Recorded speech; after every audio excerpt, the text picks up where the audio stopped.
Hi everybody, welcome back. Today I'm going to talk about the little white blouse as opposed to the little black dress. So what I find is that the white blouse is something that everyone should own, but sometimes they can seem boring. I mean, everybody can find that basic white button-down collar shirt that looks just like a man's shirt. And I even have one because it's basic and it's easy to find and it's easy to wear. And they're all easy to wear, but they just have little different tweaks to them that allow you to diversify how you want to wear them. I find that the white blouse is great for all age groups, all lifestyle choices, all areas of the country that you live in, and you don't feel out of place wearing a white blouse no matter where you go. You can dress it up and dress it down. So let's get started. I'm going to show you my selection of white blouses here, and I'm going to go one by one, show you what they are, and I'm going to show you what they look like on. On my rack here, I have 6 white blouses. One is a basic white blouse that I just found at a local store. These 3 or 2 are from Chico's, and these 3 are made from Talbot's. Yes, they are a little pricier, but they are well constructed, they are tailored, and they look good. So you don't have to fuss a lot with these shirts. What you don't want to do is have to start pulling and tugging and rearranging everything that you put on every time you do it. Plus the white blouse goes with everything from black and white to brown to red to purples to pinks. You can accessorize it endlessly. And the first one I said is your basic white blouse. It has the basic collar, it buttons down, it has the basic cuff. This one actually is a little wider. It has a 4-button cuff here. Let me show you. This one has a 4-button cuff, but it's still your basic tailored blouse with the darting across the front. This white blouse from Chico's is a really nice option if you're looking for something that is a little different. First of all, it's a tunic style, so it's a little longer. It has hidden buttons in the front, but a traditional collar, and it has a very nice back to it with a nice heavy middle seam to it. But what I like the best about it is that it has these sleeves that actually become 3/4, let me show you, 3/4 sleeves as French cuffs. So it is a really nice alternative to a traditional white blouse. This tunic style blouse is also from Chico's. Again, it has the traditional white collar and it has hidden buttons in the front, but it has some really nice detailing on the back.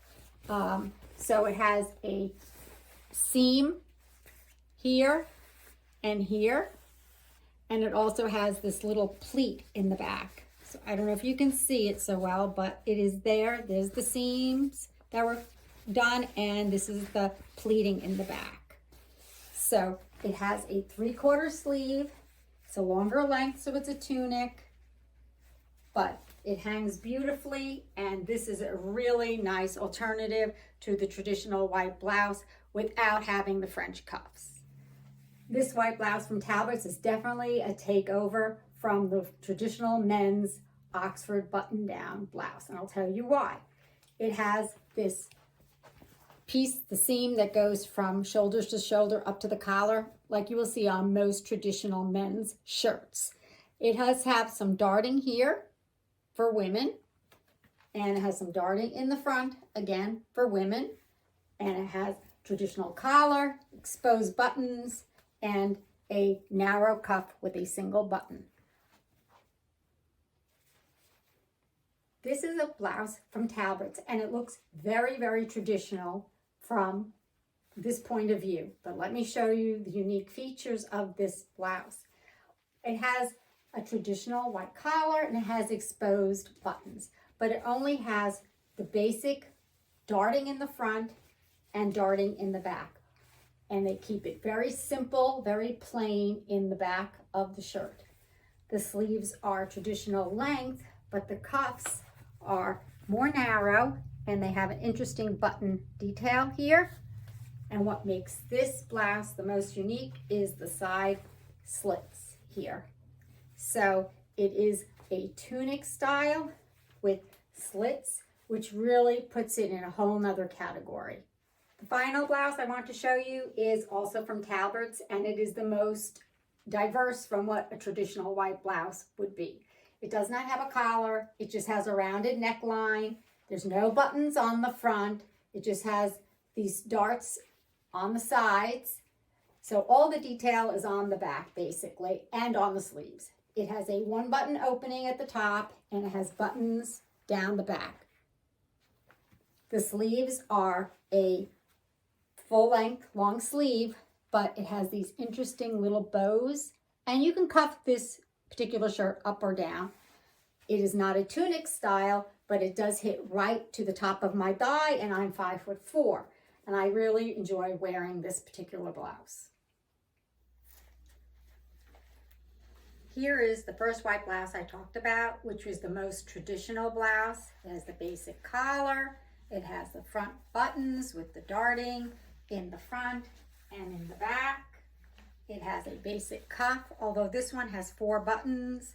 You can opt to do all 4 buttons closed. You could keep them open and roll up the sleeves if you choose to. You could tuck this one in. You can wear this out.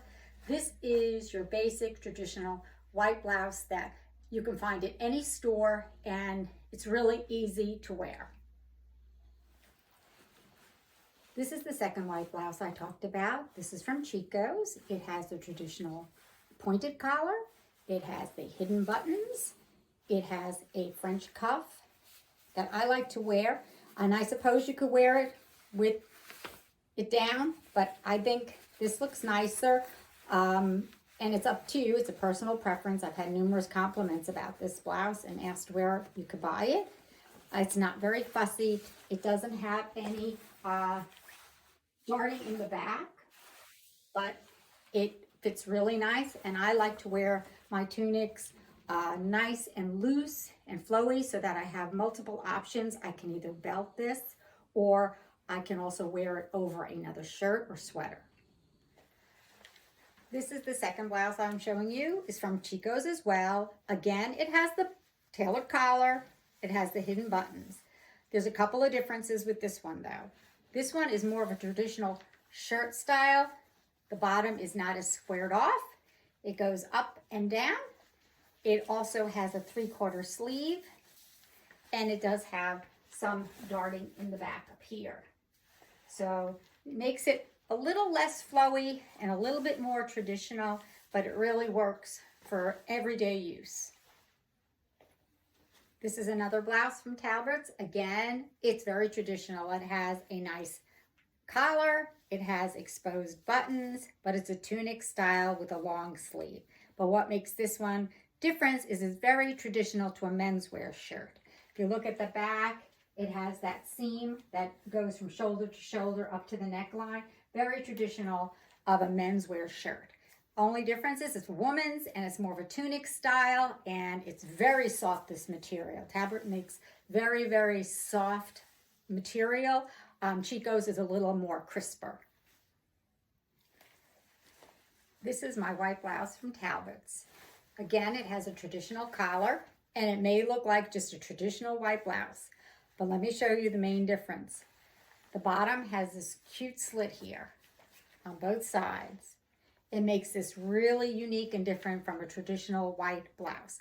All the other features are the same. It has the exposed buttons, it has the darting, it has a traditional sleeve, but the whole difference is this little slit at the bottom, and the squared off arrangement makes it really a nice feature. I love this blouse. This is my go-to almost all the time. This is the final blouse I talked about, and this is also from Talbots. The difference is it has a rounded neckline and it has no collar. There are no buttons in the front. It just has a little bit of darting here and a little bit of darting in the back. It has a 1-button opening in the top here. These are all fake buttons. They do not open. The sleeves are long. They have a little bow detailing here with an opening here, which is really sweet. I sometimes wear it up, and you can wear it down. And again, I told you this does not really go It's not a cropped blouse, but it hits right about the top of your thigh. And so you could wear it in, but I like the way it looks out. I think it does the shirt justice. It makes it look the way I think it was meant to be, especially with the exposed buttons on the back. As a final thought, I wanted to throw in this idea of a white sweater. So if white shirts aren't your thing and you live in a cold climate and you don't have much use for something like a white blouse for some reason, I find them very universal though. It's always good to have at least one in your repertoire of clothing. You can opt for a white sweater. This is a very traditional cable white cotton sweater that has a mock collar on it. And I wear it in the winter all the time because pure white is the best coloring for me. And white shirts, I want you to know, come in a variety of shades, so you might have to try a little give and take on the coloring there as well. Not every white blouse is pure white. They sometimes can be more of a milky or a creamy or an off-white. So that's something to take note of. But if you like this video, give it a like, share, a thumbs up, and subscribe. And I'll see you next time on Big City Girl, Small City Living. Bye.